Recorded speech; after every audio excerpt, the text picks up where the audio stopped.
Hello everyone, sorry for the clickbait, but let's get to the point. In this video, I'll show you what exactly ISO is by using histogram. Let's say this is the full histogram of the signal your camera's receiving. And changing the ISO does not mean it's changing the sensitivity of the sensor. What the sensor receives or what it can see or not see is still exactly the same.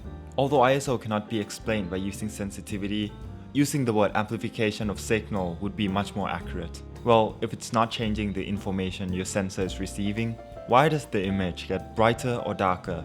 Changing the ISO just changes the part of the information that will be used in the resulting file. Let me visualize it for you.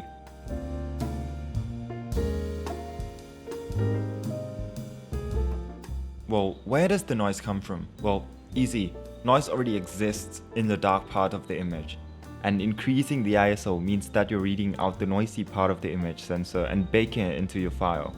Now, what about RAW? It's supposed to capture every single bit of the sensor. Well, believe it or not, changing your ISO to anything other than your base ISO will affect your image negatively in terms of dynamic range. Again, let me visualize it for you. Here's an easy way to remember it. You lose shadow when you increase your ISO from base. And if we flip the histogram around, you lose highlight when you decrease ISO from base. And if we keep increasing the ISO, we can see that most information would fall into the highlight category, with less and less in shadow. Coincidentally, that perfectly explains the BMPCC6K ISO versus dynamic range chart. That is also why when you use ISO value lower than base, your clipping point just becomes lower. That is all for today. Hope you understand. See ya.